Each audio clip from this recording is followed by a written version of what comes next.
Everybody has a story to tell, and there was a time when we would share those stories around the kitchen table, laughing, telling jokes, talking about the events of the day.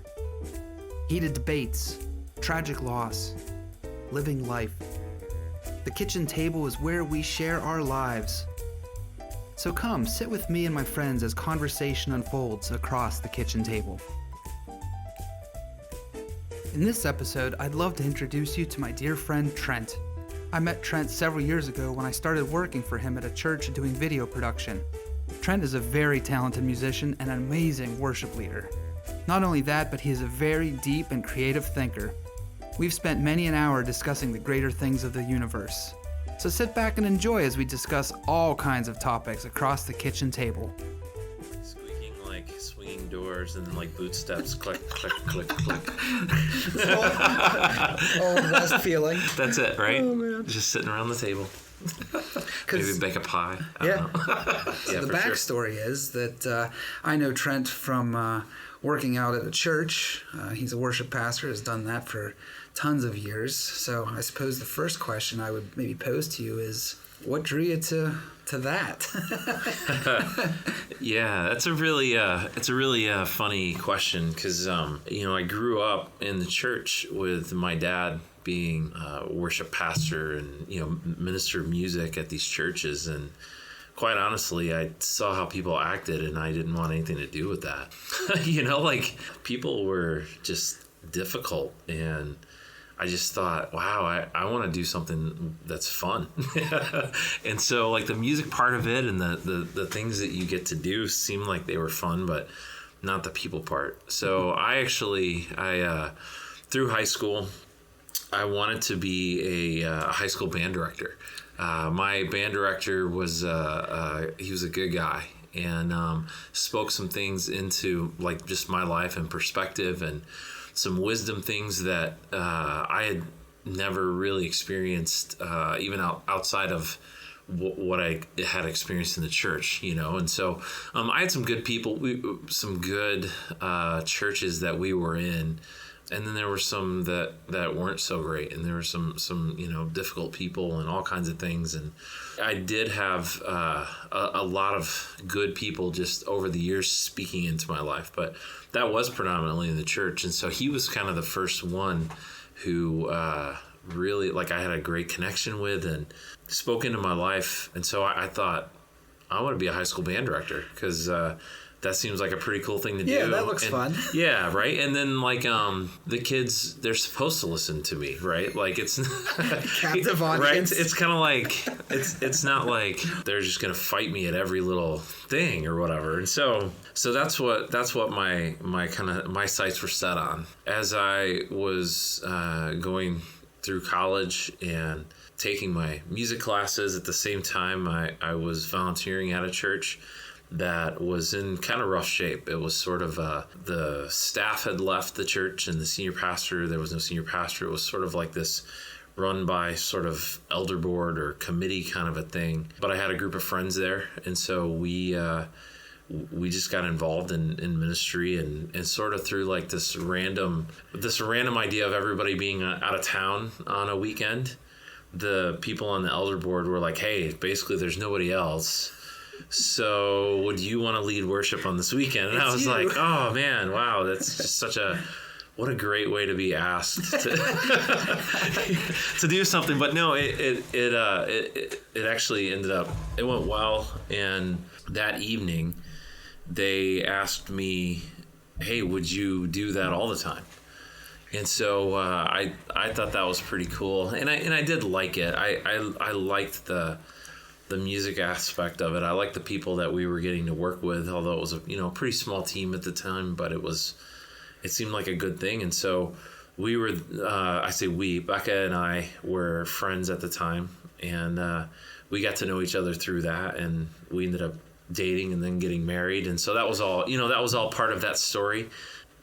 Just some good solid friends through that season, and it just led me to a place where Becca and we really thought, hey, maybe God is actually leading us into some kind of full-time ministry. Okay. And I worked for a sound company at the time too, and so like that was cool, and you know, it was I learned so much, and it seemed like all things were kind of just sort of pointing that way, and so I started to look for a ministry position. Yeah. So that was kind of how that happened. Then we ended up through a friend that said, "Hey, there's this church down in Springfield, Illinois, which is about 3.5-4 hours south of us at the time." That's not the same as The Simpsons, right? I think there's contention over that, you know, because okay. I think while I think some people would want to claim it is, I think others would say it's not. Yeah. But I think there's like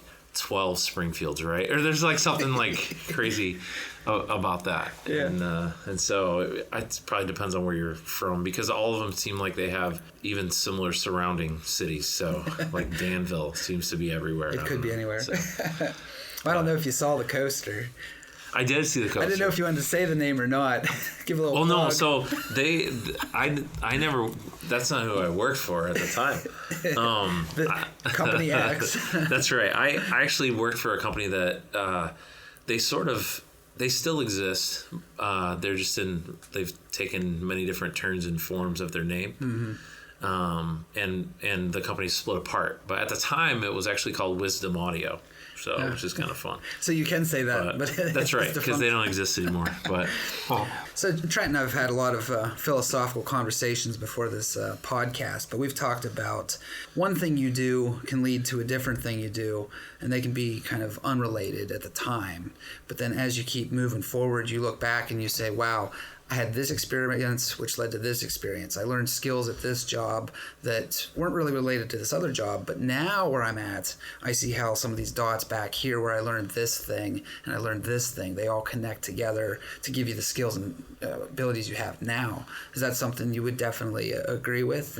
Yeah, for sure. I mean, I think like, you know, you're in some ways, you know, not that you're actually bound to the idea of being made up of where you've been, you know, because I don't think you're bound to that, but I think you're kind of released in a way from that. Like, you know, you can collect the pieces along the way of the places you've been, whether it's information or knowledge or skills or, you know, and developing that. And I think that's the beauty of kind of always what's next, you know.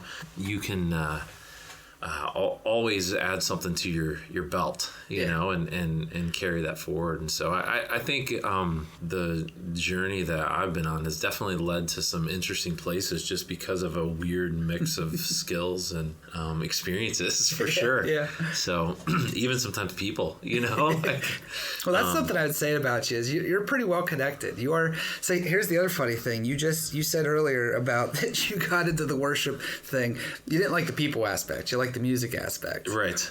And that's definitely something I think has kind of, well, maybe you still don't like the people aspect, but your role has definitely shifted more to where you are more people-centric, and sometimes even to the extent, like I think at this last church, maybe what you had to do people-wise took kind of more of a precedent than even the music, you know, sort of performing bits. I know churches don't like using that word performance, but sure. it still is a performance. Being able to do the music thing as much, like, yeah, I think I've definitely grown in in the area of compassion and understanding and patience and all those things, and I do realize, you know, now it very much is different. I would say that was a very young buck sort of view of life. I think what I've realized, even I was thinking about it this morning, I was thinking about even some of our conversations that we've had over the last couple of years, and I was just thinking how the people side of it is the side, and that you had a couple of like starter questions, you know, and yeah. like as we were just kind of talking through the ideas of this, right? Did you want to see them? Well, yeah. So like, you know,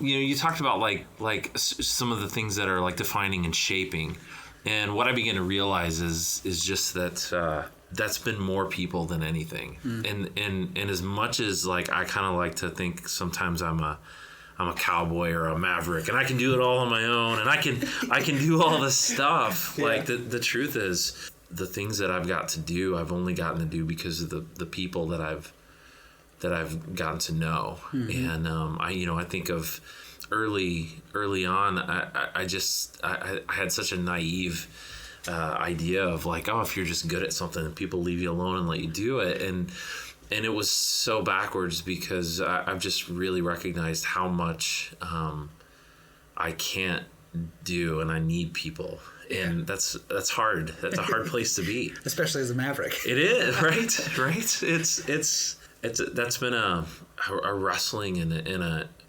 freeing mm-hmm. thing to realize that, like, even those kind of insignificant moments that you can have that you think are insignificant, like just quick moments of hanging out with somebody or that seem insignificant, they can actually prove to be pretty profound. And so I really think that where the best places that I've gotten to go and be and things I've gotten to be a part of, it's way more about the relationships that I've been able to make than it is that I'm like maybe kind of good at something or or not. I'm kind of good at the trumpet. I'm kind of good at the guitar. I can sing okay. Right? Like it's like, yeah, I'm a friend of mine wears a shirt that says the world's okayest bass player, right? And like and it makes me think of that's okay because of the strength that you have with the people that are around you. Mm-hmm. And so I've really, that's really shifted in me over the years, and just the importance of being able to invest in people and allow myself to be invested in, mm-hmm. and even like allow myself to be loved by people. Like that's a weird thing to wrestle with, but it's so important.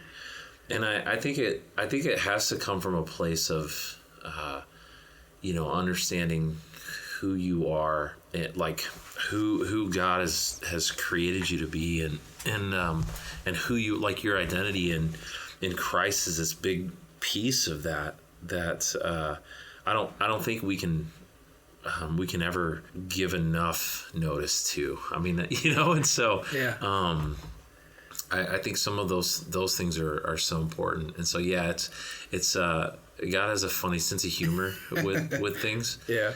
Because the places that he brought me just throughout the things that I've got to experience, it's been through the vehicle that I didn't want it to go. That's the catcher. You look back and you go, man, wouldn't there have been an easier way for me to have gotten here? Right. I didn't want to go through the swamp. Right. It's like the Lord of the Rings. You get at the end and the eagles just pick up Sam and Frodo and just take them away. Right. It's like, dude, couldn't the eagles have just done that in the beginning? That's right. But then I suppose you would miss out on that whole journey. Yeah. So I do have a specific question that I thought of you. I wrote this down a few weeks ago, actually, and you were talking about, and we'll maybe come back to that, but the investing in people and the leadership end of things, that's, yes, you get to do the music, that's what got you into it, but having been through different worship positions, seeing how it is more so about being a leader.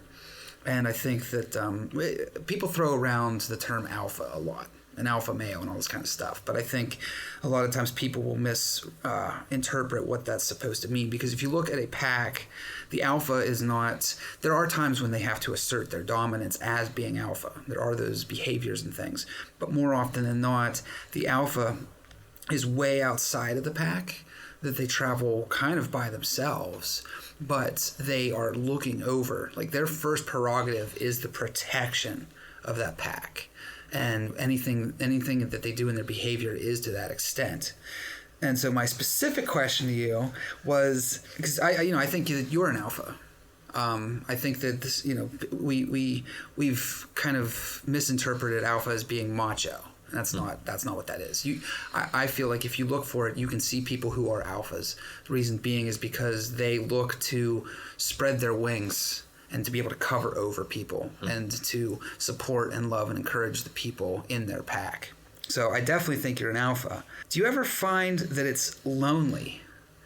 Because, I think about this with myself, and I'm not sitting here being a self-proclaimed, guru of anything, but I tend to think more so like an alpha. I do things not out of self-recognition, but more so to help and support.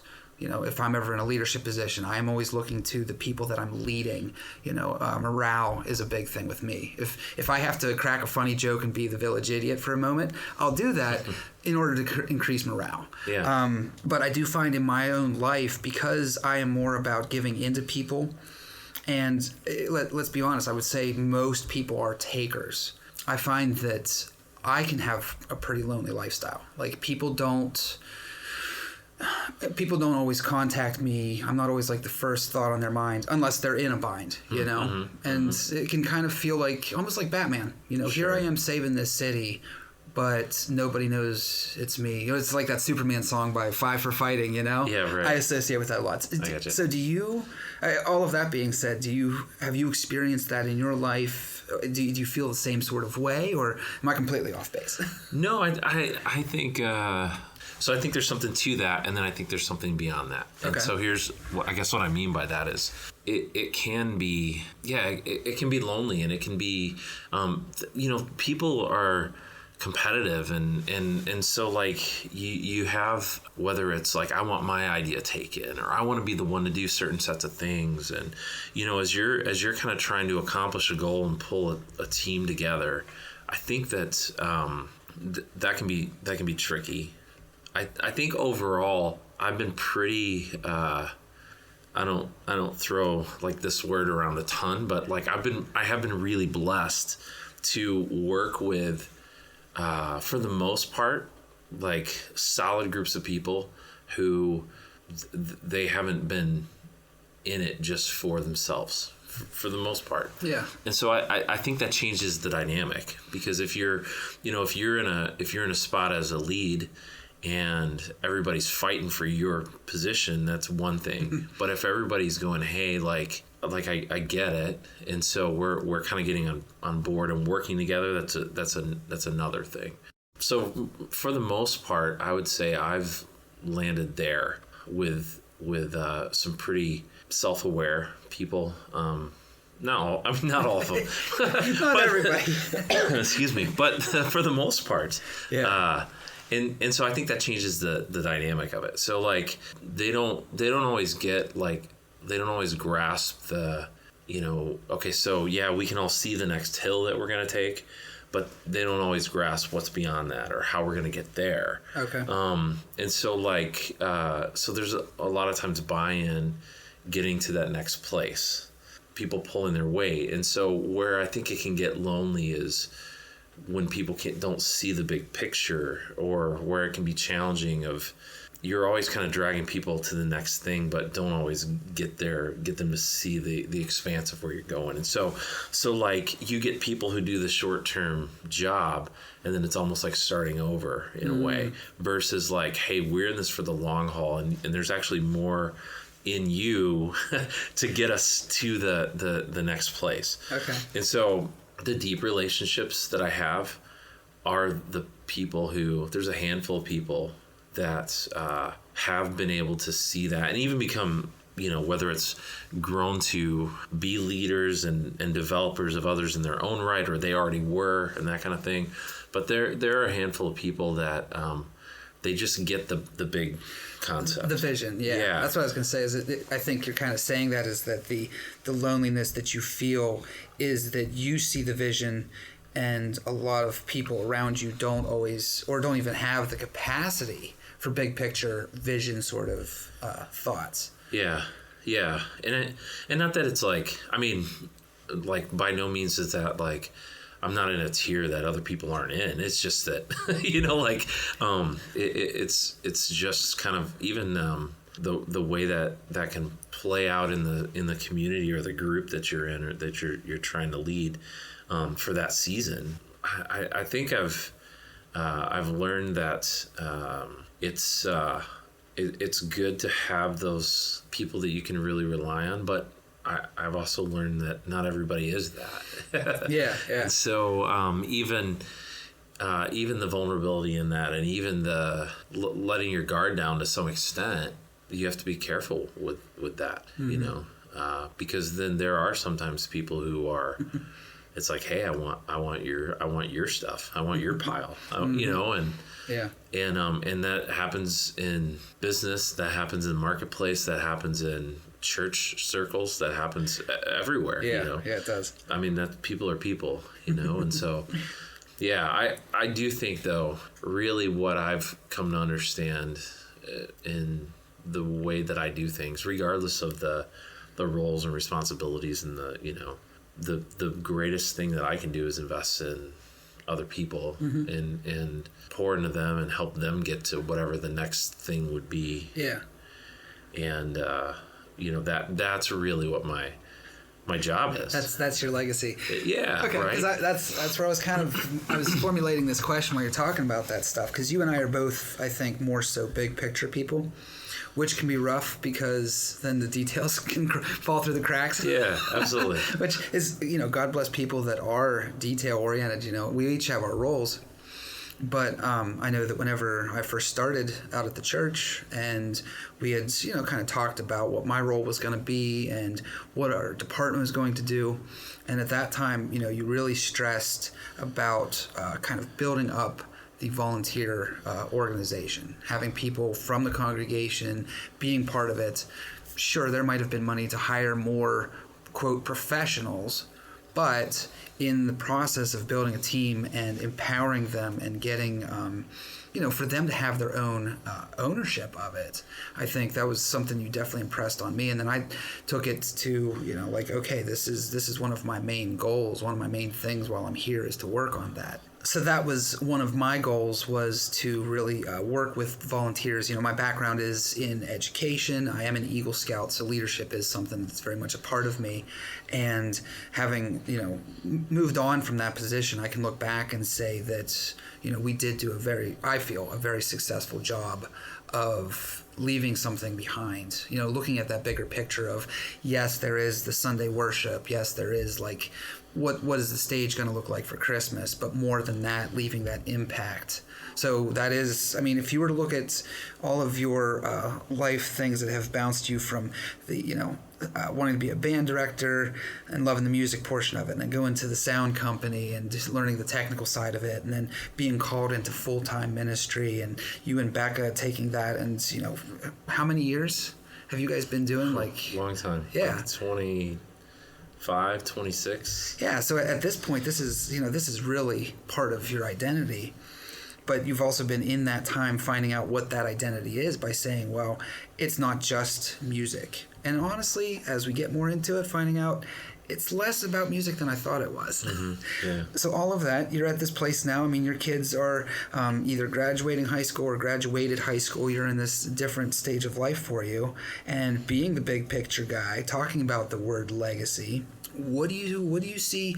Everyone always asks, what do you want on your tombstone when you die? But what do you see the legacy of Trent Cowart being? Yeah. There's a question for you. That's a great question. Gonna have to chew on that for a second. I should have put that in the prep notes. That's right. That's right. It's like wow. I mean, it's like a bunch of weird components, and like that sort of make up this question for me as I've thought about this over time. Because like there's this, like, you know, well, it's not humility and selfless like act sort of thing that you're supposed to bring to it, right? And I think the right answer is supposed to be something like, it doesn't really matter, right? You know, like yeah, those are these things that you're kind of I mean, I don't know, I was raised in the church, and so that was just part of this like kind of underpinning of things, which is beautiful, and humility is absolutely important. So I'm not, you know, like making light of that in any way, or giving of yourself, you know. But there comes a point where I think you begin to see like life a little bit more for for what it really is. And it's not like, it turns out that like everybody's not all playing nice, and everybody's not all like, oh no, it's, everybody's not trying to be selfless, and everybody's not out for others a lot of times and putting others first. And so you kind of like, as a growing up, I remember wrestling with that and kind of like, well, okay, so like scripture tells me things like, like there's reward in your faithfulness, which is true and beautiful. But then like as a kid, you see like that dude cheated and he won. And so how does that work? And so you sort of wrestle with those kinds of things, those concepts. But I think for me, the legacy, this is so interesting. Becca was doing some reading last week, and she ran across this phrase talking about the idea of, she was reading a book that, in the place of this book, it was talking about transition and work that you've done and things that you were going to do, and the fact that maybe you've transitioned before you had a chance to finish some things. Ooh. And so what it kind of lays out the idea is looking at, essentially being able to say you did well with the resources that you have at that time. At that time. You were, yeah. Yeah, and I think there's actually something really beautiful about that and kind of freeing about that, because as you have plans and dreams, and maybe that changes a little bit, what are you, can you look and say, I did well with the resources that I have, or did I squander them in some way? And I think that's a lot of like Jesus' teaching, it's just like, they're not like, I know some go as far as one extreme to say, well, they're like, this is like a guilt trip idea of guilting you into making good choices. Yeah. And I think, others, would bring to it that it's just it's a call to making sure that you're stewarding your resources well, whatever that looks like. Yeah. And to be able to say, I did well with the resources that I had.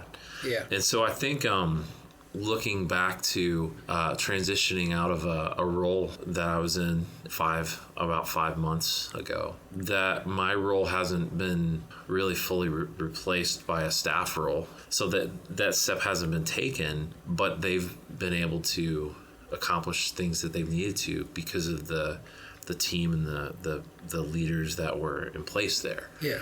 And I think that's great. Yeah.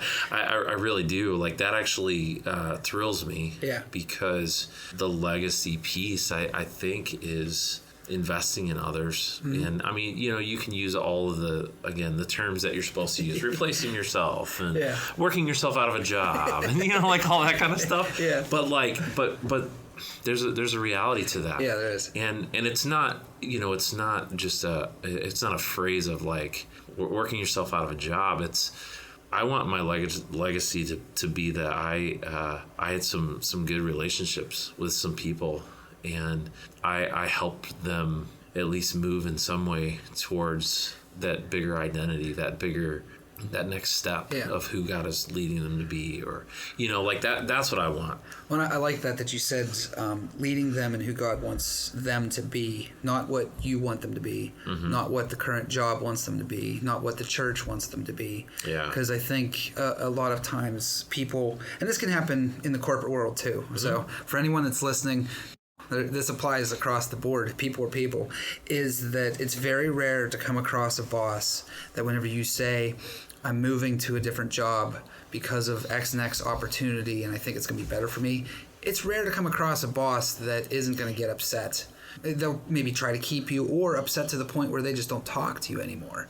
Whereas, my experience with Trent, as far as these past few months and things, I wanted to leave my position to move out to LA, and I remember having that conversation and being very nervous about it. Part of it's just being, I don't want to let the team down. But I remember you saying like that you were so excited for me, and that, you know, if this is the next stage of my life, this is where God's wanting me to be, that like, yeah, go for it. I wish you the most success. You know, most bosses aren't going to do that. They're going to say, well, you know, they'll try to poke holes in your thing. They may try to pull you back in some sort of way. You know, they'll say, well, we're missing a good guy. Is there any way we can keep you? And it's like, well, no, this is what I need to do for myself. You know, so I really like that you said that your legacy is that those people, that those relationships, that they are moving forward in their path of life according to what God's given them. Since it is kind of a, you know, it is meant to be a relationship, a direct relationship. Yeah. Well, and I think, I think there's so much in that, right? Because like if I'm involved in your life, I should be able to hopefully recognize things that as you're telling me, hey, I want to go try this, it's like, yeah, that'll be awesome. I should also be able to say, boy, like, have you really have you thought this have through? you really thought about that? Like, you could be making a terrible mistake. Yeah, you know? You're putting your whole house on your back, and you're like, oh, I'm going to start jumping trains, and you're like, whoa, buddy, are you sure you want to do that? But as a like, to me, in that relational context, if I don't say that to you, that's also a miss. Because I think, like, you know, again, I can't approach it from the things that I want. And I remember it was probably like, I don't know, about 15, maybe 20 years ago. I remember I was sitting in my living room. I lived in Illinois. And I was sitting in my living room, and I just had this thought occur to me that some of the churches I'd been a part of, and some of the different ministries and different groups, different whatever, I just had this realization of how, like, they weren't really for me. They were way more what I could do for them. Yeah. And I remember being really frustrated by that, like, for a while, just because, you know, again, everybody's supposed to be out, like, we're all out for the good, you know. And maybe, like, I think in some ways I'm like, God helps me. I'm a little naive in that, in a good way, because I hope it's that all the time, every time. I hope it's puppy-like, right? Like, I hope it every time. I hope it's that. I hope it's that. Yeah. And I know sometimes it's not, but in kind of working through that process, I mean, I was able to kind of, the important part of it was coming around to and identifying those leaders that were around me that weren't just out to leverage something from me. Okay. But that they were out to say, hey, like, how you're doing is important. And and the choices that you make are important. Yeah. But, so with those mentors, I'll call them mentors, I suppose, but was it something that you saw something in them and you sought them out? Or is it that they saw something in you and they sought you out? Yeah, I think there were certainly times of both. I would say that I'm in that position now where I'm always looking for that. You know, I've been kind of doing some a lot of traveling, like, over the last several months, and there are people that I'm like, man, if, like, God puts this person in my life for a long season, like, I want to meet with them every week, you know, like, or I want to, like, whatever time they can give me, I would love just to hang out with them.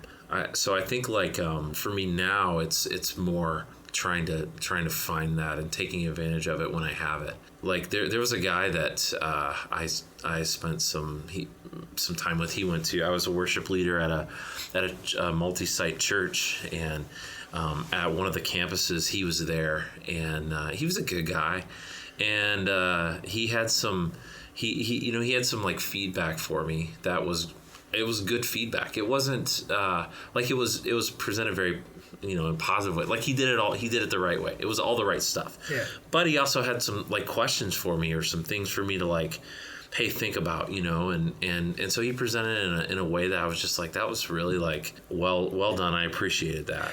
I had a little bit of interaction with him, but it wasn't till, like, years later that I actually got to spend some time with him and realized, like, he was a leadership consultant for a very large company that owns a floor essentially in the Sears Tower, the Willis Tower in Chicago, and like that was his world, and I mean his job was pouring into C-suite leaders, and I was like, oh my gosh, and when I realized that, yeah, I was like, wow, and because he kind of circled back in my life a little bit later, just we ran across paths, and at that point, again, it wasn't until I didn't know that and then try to leverage that. I was spending time with him because I'm like, man, he's speaking some good things, and we went out to breakfast probably 5 times before I even really knew that's what the level of what he was doing.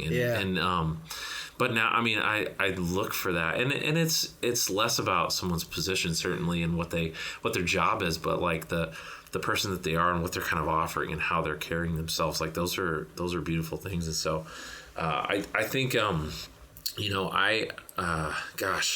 it really is the longer you go, the more you realize how much you don't know.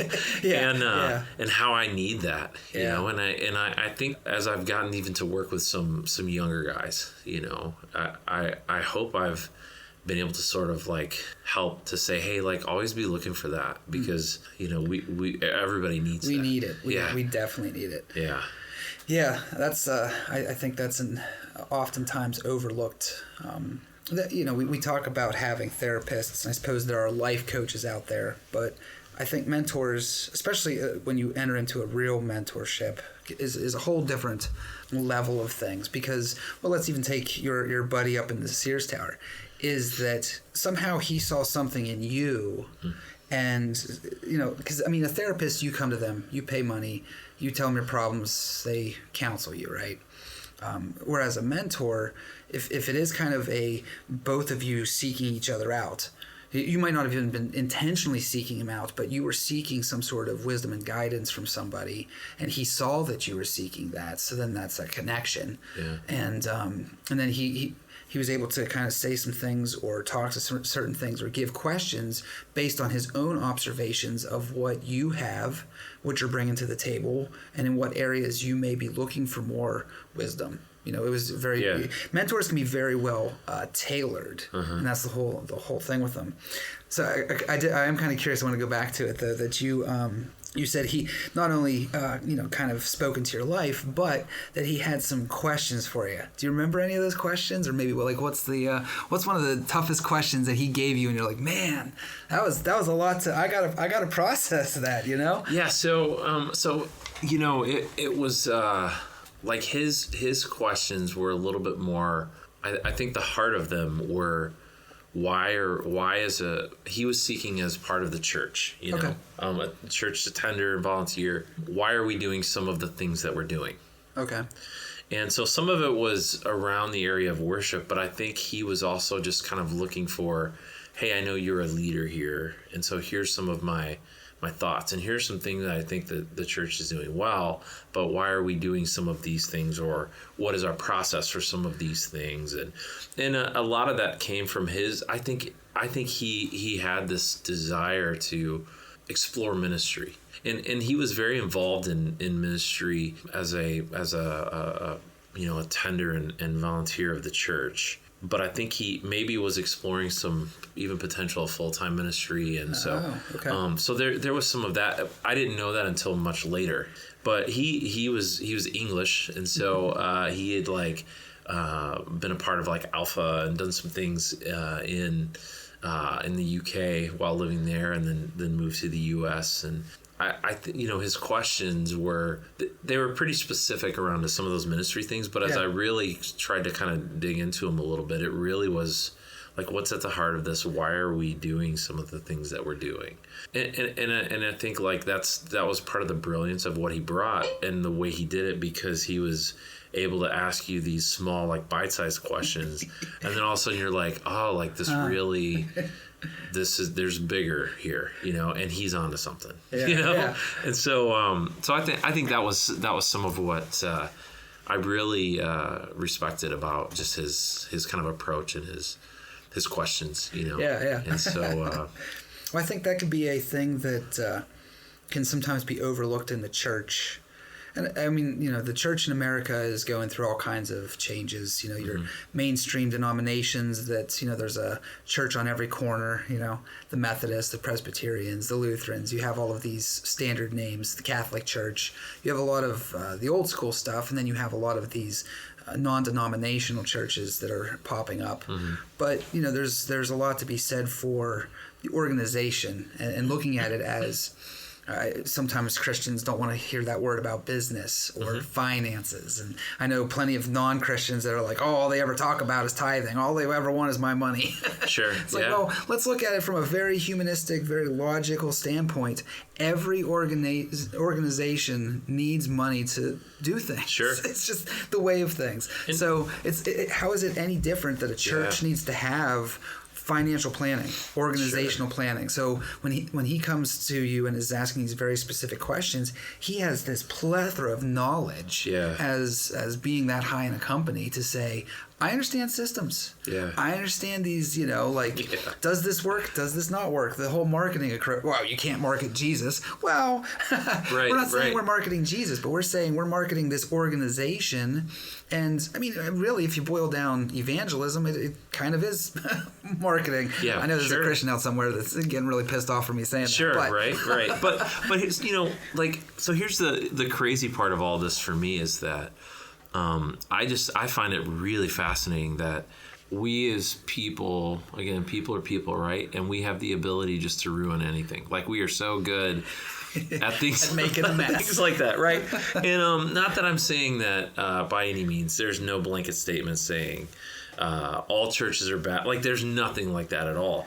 But I am fascinated with the idea that the church used to be the place where you would go for, like, wisdom and seek out advice, and you would have like the leaders of the world and captains of industry that would seek advice from their pastors or their and I think there's such a beautiful thing there, and anymore, if you saw on news somewhere that like a world leader was seeking out advice from their local pastor, like everybody probably be shocked. You know what I mean? Oh no, like it's becoming anymore. a church state. Right. And not even to like go crazy there, but like the church used to be this place that was at least seen.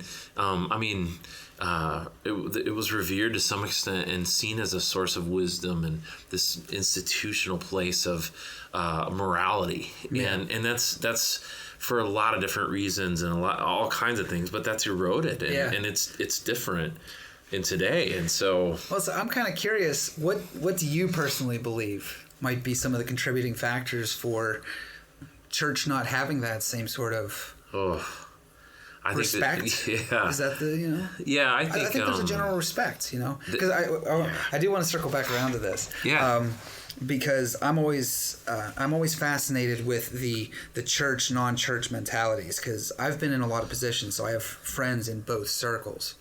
And we might have talked about this before, but I think sometimes when you work in a church, especially in a large church, or you're doing that full time, you can get sequestered. Sure. And insulated. Yeah, absolutely. So the pastors of these big churches, the church staff, all of that, they're kind of the modern day monks.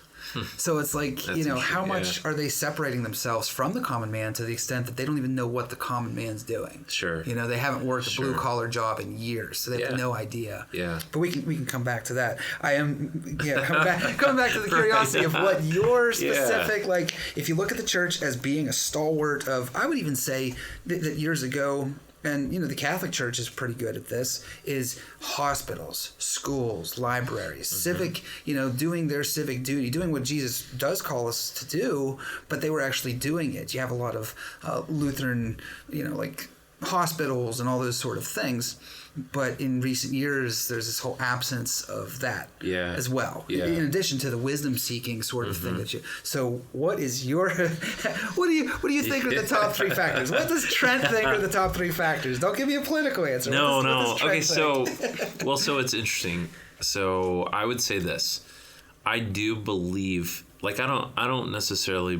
I enjoy a good conspiracy theory. Okay, but Separate podcast. That's right. That's a whole different set of things.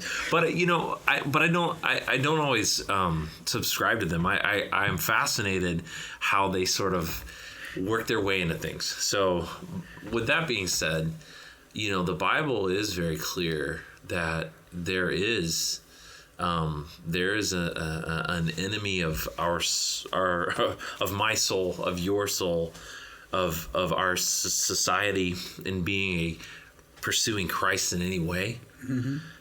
And so I do think that there's an evil that works against us all the time. Mm-hmm. And the Bible, like Jesus says, John 10:10, right? Like I've there's an enemy that's they want to kill, steal, and destroy.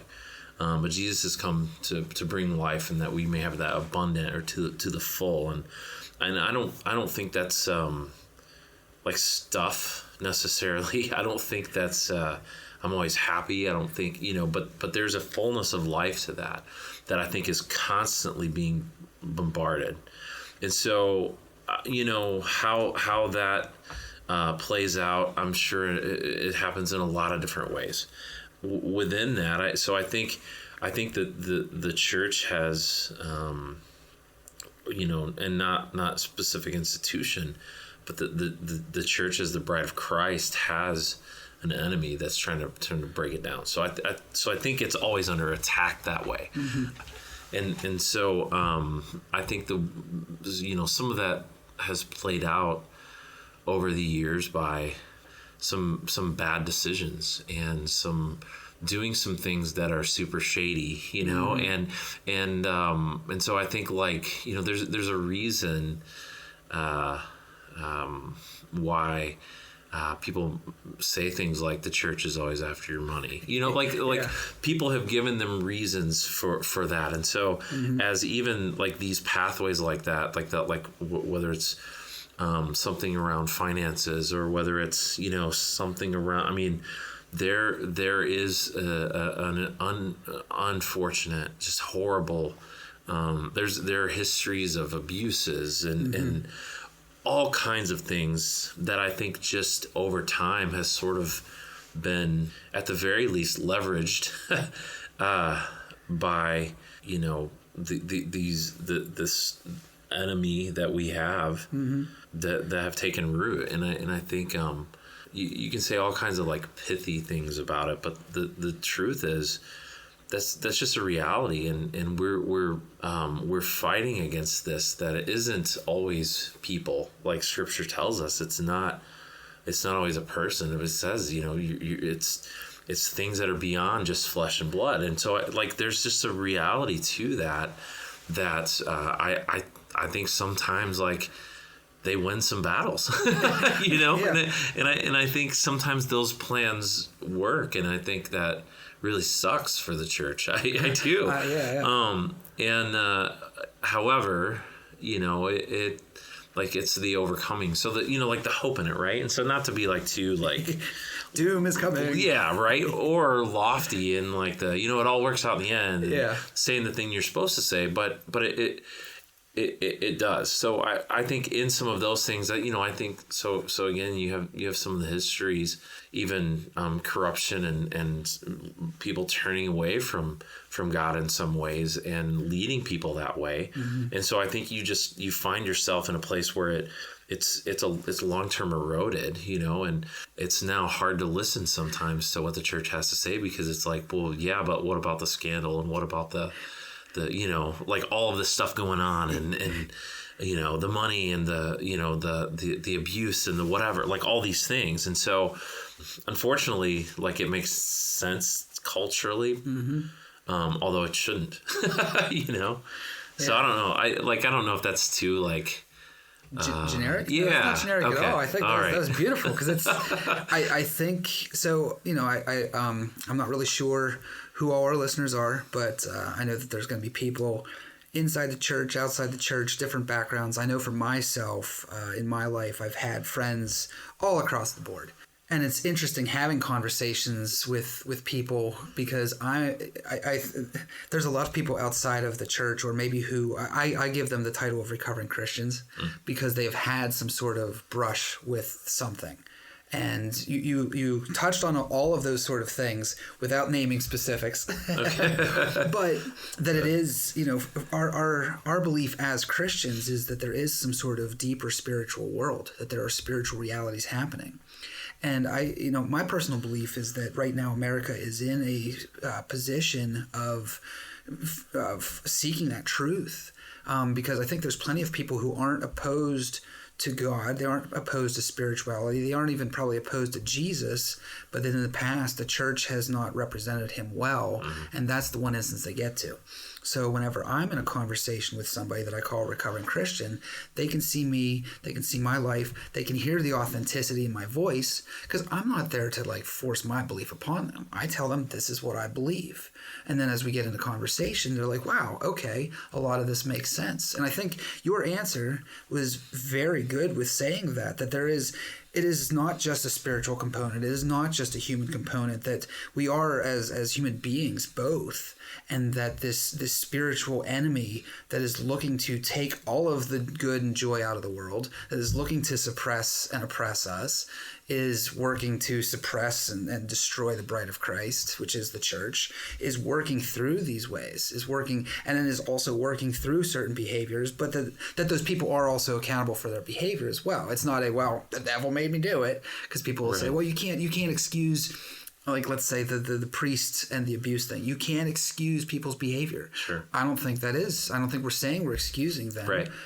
But that it is a combination of who knows, how much bigger the spiritual side of it is, but that plays into it, and that it plays out through these very real concerns, the abuse, the embezzlements, and the secrecy, and all of these other sort of things. So I thought that was a very, very good answer. Because I wasn't trying to skate around something or skirt around something. But I do think a lot of people wrestle with the idea of is there really an evil out there that's working against me? And I do think it's important to there's also a good that is pursuing and chasing and loving, and you know what I mean? And so a lot of times we think of it from this one-sided thing of is there really just something that's trying to destroy the world, take us all down or whatever?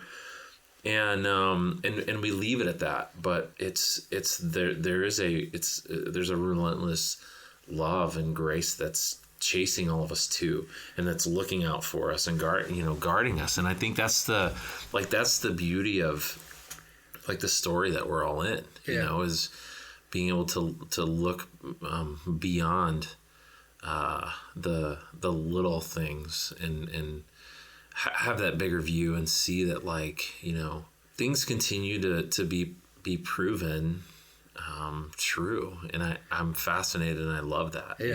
Whether it's little things of it seems to be reasonably broadly accepted that at least Jesus lived at this point. You know what I mean? Historically, right? There was a man. Right, historically, yeah.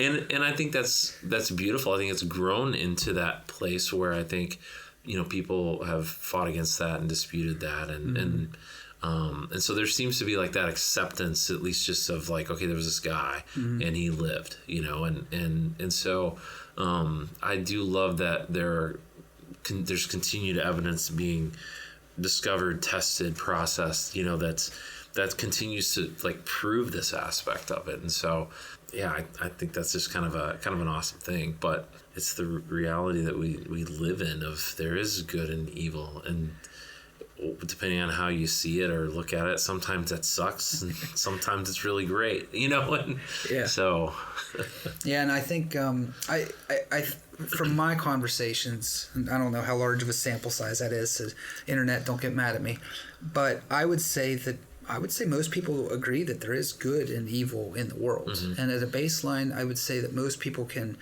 recognize things that are good and things that are evil. Yeah.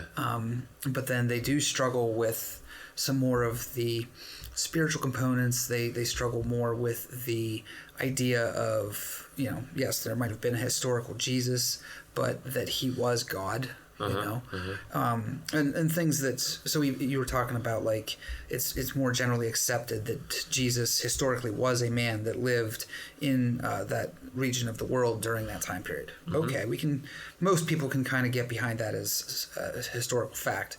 And even with the scientific world, I think that there can be a little more of a consensus that, mathematically speaking, there has to be intelligent design, or at least you should be open. And see, my opinion is that scientists should be open. Yeah. Period. Right. I've seen interviews with Neil deGrasse Tyson where he is a brilliant mind, astrophysicist, understands way more about the universe than I can ever understand. Right. But I think he himself, the knowledge is, the more you learn, the more you realize you don't know. Yeah. And he is humble enough, Yeah. at least in these interviews I've seen, where he says, there's a lot that I have no idea. Yeah. So I'm not going to say, is there a God? Is there not a God? I really don't know. Yeah. But I understand that there could be. And so I think that's the true scientific mindset. And I would say generally, from what I know of the scientific community, is that there is some concept that there's got to be something that thought this all up. Yeah. Because it's I think me personally, I think it takes more faith to be an atheist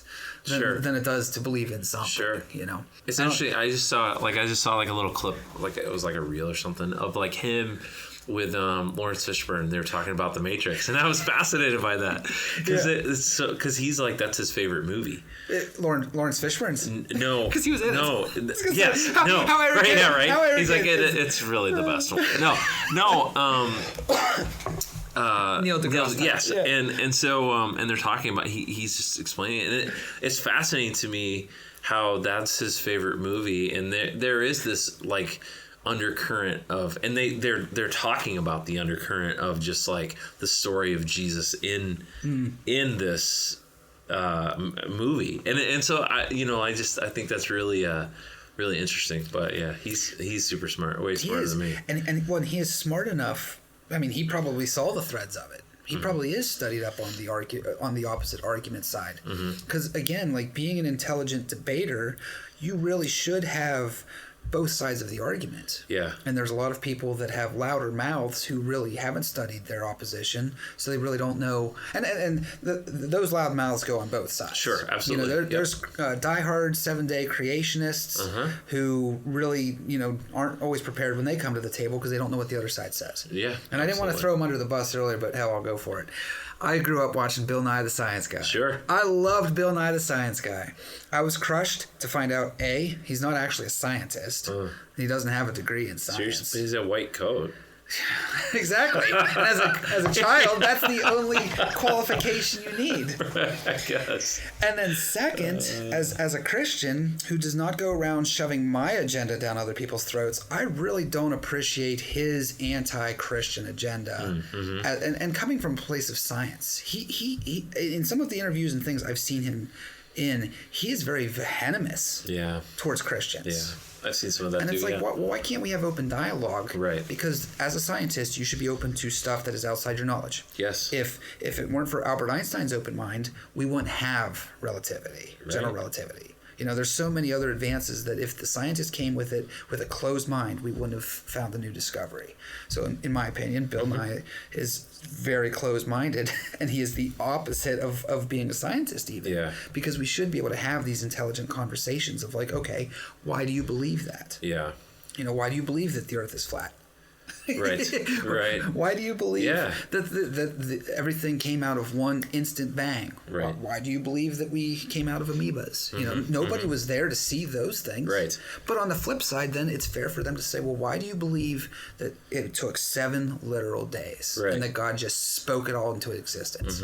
Because then you could get into that debate of, is it the wording? Was this a story that was being passed down? Is the word day literal? Sure. There's, as I think this is a beautiful thing for the Christian world, is as we study more and more about those ancient languages and their cultures and how they were writing these things, that there is a lot to be said for how we've misinterpreted or mistranslated some of their words, or we've translated them but outside of a context. Sure. Yeah. And I think that a lot of that can lead to a greater understanding on both sides of I think it's a really exciting time. I mean, I know that there's a lot of other stuff that's going on in the world, but I think it's a really exciting time in America because people are they're done with the BS. Yeah. You want to talk about the current political environment, and what it all is, but I think the reason people are choosing things is they're done with the status quo BS. Yeah. The different churches and revivals and things we've seen, and younger people searching for truth outside of BS. Yeah. They're tired of being told some sort of party line sort of thing, and I think that's really it's a really exciting place for us to be here in America. Yeah. No, I completely agree. I think I think just access to information has drastically changed so much, where it was major network news that was giving everyone information, and that's different now. It's just people are seeking things out, and I think that's a good thing. I think it's a good place to be. I think it's important for people to understand why they believe what they believe, know. Yeah. So I hope that does just continue. I think it is an exciting time, and I think if we can really rest in the depth of what we believe, and maybe don't hold so tightly to everything has to be a certain way. Mm-hmm. I think we're going to really see some actually growing back together. Yeah. Where we've been so apart, I like that. I love having conversation where you can challenge thought, but I hate the fact that culturally it's, if you disagree you hate, and if you agree you love, and it's just that's just not it.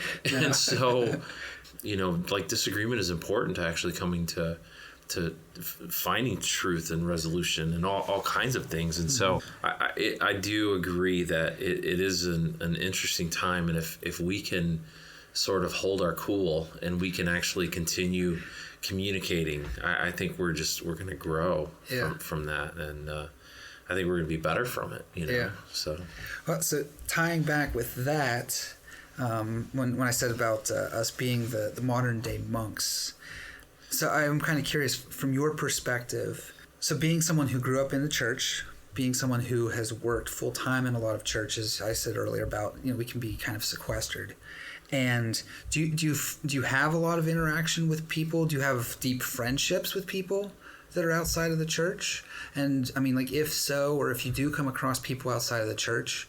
You said about this communication, this open communication that happens. So how does that usually play out for you? Or do you find that most people outside of the church, once they find you're a pastor, kind of treat you differently or talk to you differently? Or if you do get into a conversation, do a lot of them try to start arguing creationism, or is it more they talk about the spiritual truths and an actual relationship with the risen Jesus Christ? Because I mean, first of all, let's take that claim, the zombie Christ, right? Sure, I mean, right. How weird is that? Of course the world should be, completely shocked by that being a claim. And then, for Christians to be able to talk about it in that sort of way, that I think even there's a lot of Christians that aren't comfortable about having some of these conversations of saying that, yeah, as ludicrous as it sounds, I believe that there's a God. I believe that God created everything. And I believe that God has the power to raise somebody from the dead. Yeah, right. You're sitting there at the bus stop and you look over at the guy and you start having that conversation. He goes, whoa, are you smoking meth? Right. So for yourself, when you're in conversations and you're expressing your faith or talking to other people, what's kind of your experience with it? So I would say my experience has been sometimes that people are like, oh, what do you do? And it's kind of like, oh, I'm sort of I do music stuff, or you do I will say things like that, okay. not because I'm uncomfortable, but because sometimes I know that they're going to be uncomfortable. When you say it, then they and then and so then what usually ends up happening is if they're a person who's genuinely interested, they're going to push in a little bit more and ask some more questions, and where do you do music, or what do you do, and ultimately it comes back to a church culture thing, or I'm actually the worship pastor at this church, or I've done, whatever. And I've seen that like make a room go cold, but I've also, usually what ends up happening is, oh, I used to go to this church, or whatever, right? And so it does of put people on edge. And so not that I try to, I'm not afraid of it. I just don't want them to, like, as I meet people, at a neighbor's party or something, I'm not always like, oh, I'm a pastor, or, oh, I'm, it's a little more loose than that, just to kind of keep them comfortable. Yeah. But, there are certain cultures, I would say, just in around even like a little more Southern culture where that's a little more normalized. Wow. And so that doesn't put people on edge typically as much. Yeah. I mean, it'll probably put a good Catholic on edge, but, I haven't been to confession in like 14 years. That's right. I'm not a priest. Well, how are you a pastor but not a priest? Oh, don't explain that. Right. But, I mean, at some point it really depends on, not that I want to keep something from people, or I'm embarrassed by that. It's just, kind of depends on the conversation. But so I think in that, I do think it's important to, I like things in our culture. I'm fascinated by like marketing and advertising. I like movies. I like TV. I like, shout out to Psych. Yeah, right. Seriously, I love the show Psych. It was, it's a show that we could watch with our family, and it was like, this is great, That's but funny. Like, I love, I love just the. I'm fascinated by the things that we do culturally anyway, and so, so I think in the church, while I don't think you ever need to be like, that needs to be your main driving force. You're not trying to be like something else. You're not trying to be like the world. I mean, you're trying to create an environment where people can explore who God is and His presence, and so like I don't think anybody's cornered the market on this is how you always do it, because I think the idea of the church and being effective versus, being closed and insulated and distant from community. You don't have to approach the concepts from the same place, But I think it's like good to be aware of what's going on, and so I like some of those things. I like music. I like art. I like just the things that people probably typically call like hobbies or whatever, like outside of the church. Nature, there's beauty in that, all those things. And so to me, it's important to stay just aware of what that is, so you can even have a culturally relevant conversation while you're at a neighbor's house, or trick-or-treating with your kids, or I don't know, in the waiting around with parents to pick up your kid somewhere or whatever. So I think you have to keep your finger on that pulse, so that way you don't come across as a cultist that lives in a compound in Waco, Texas. That's right. Seriously. Like this guy hasn't even heard of Facebook. Right. I don't know what kind of weird stuff they're doing up in those woods. Exactly. Right. Yeah. I think, that distance can create weird things. Weird places, weird experiences. That discovery might be a whole nother podcast. That's right. Seriously. Next week we'll talk about sexual suppression in the American church. Seriously.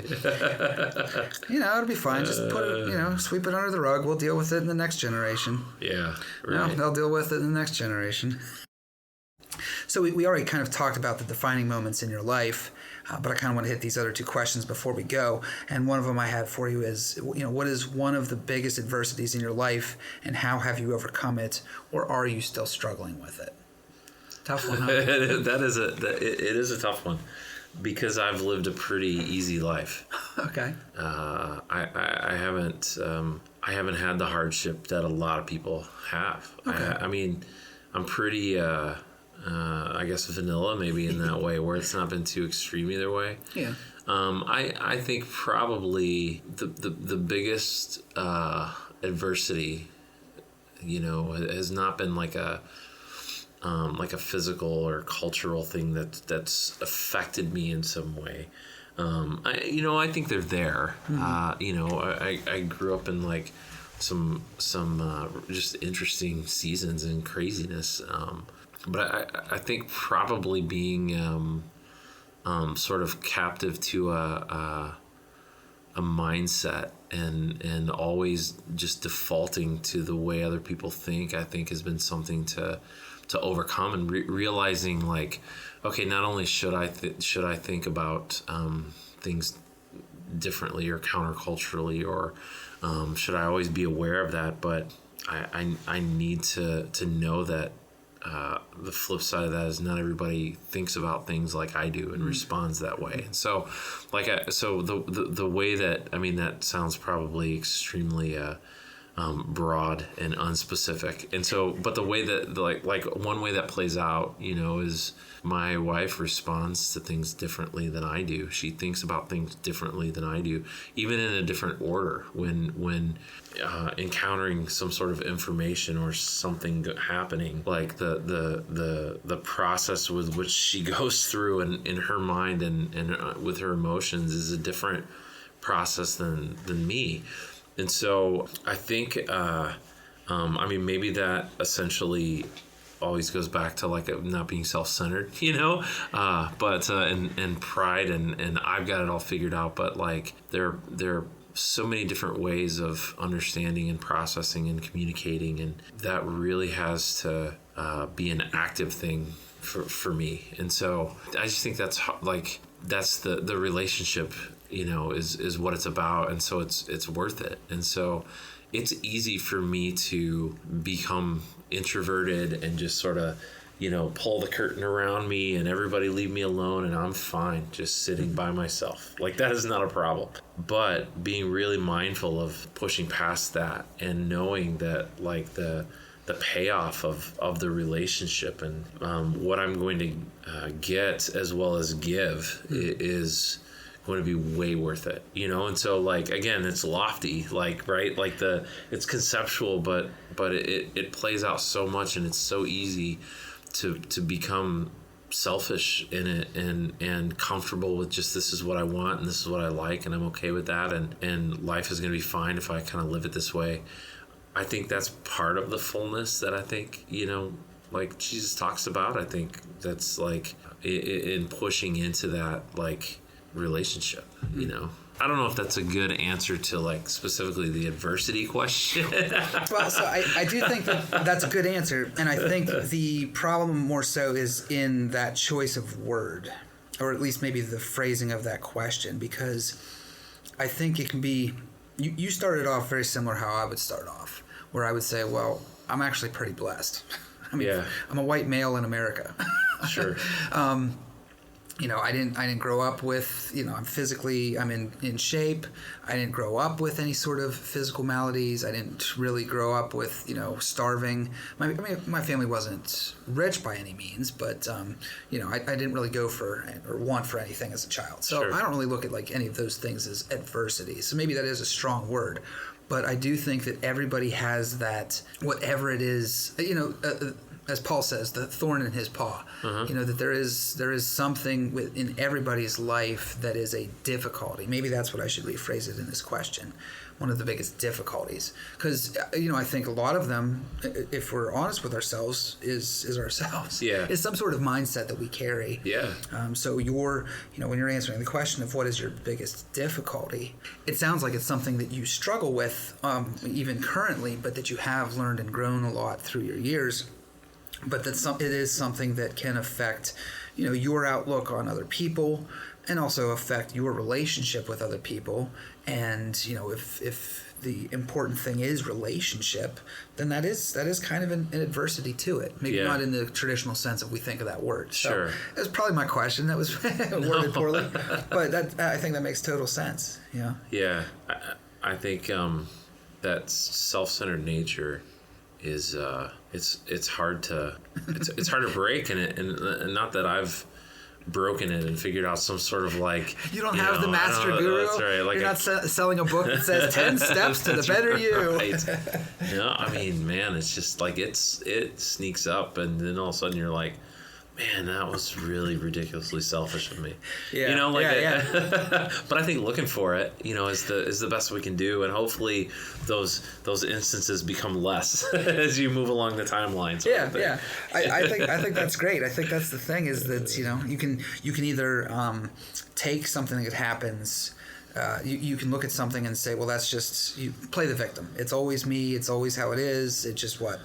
Or you learn from it and grow from it. And like you said, it's never going to go away, but the occurrences happen less, or they're less severe because you are taking a look at it, and each of those instances is a learning experience for you. Yeah. But yeah.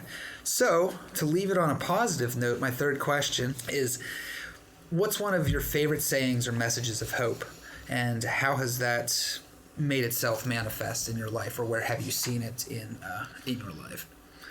Yeah, so I don't know who said this, so which is like the greatest way to start, like a quote. I get that, but take credit for yourself. Yeah, then. Right. As one time I said, as I always say, when in Rome. Someone said a while ago, speak in such a way that others want to listen to you, and listen in a way that others want to speak to you.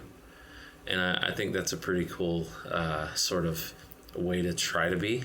I think that I hope that that's what how I come across when I talk to people, because I do think there's so much to that, and I think in no way does that phrase ask you to forsake who you are or your beliefs, but it just asks you to communicate, and I'm sure like there are many times where I haven't done that, and I think like to try to keep that at heart when I'm communicating with anybody, I think is a good thing. I think it's hopeful. I think it's like exciting. I think it leans to the positive for sure, and so I think that's a good one. That is a great quote. I never heard that one before. Oh, maybe I just said it. Soundbite.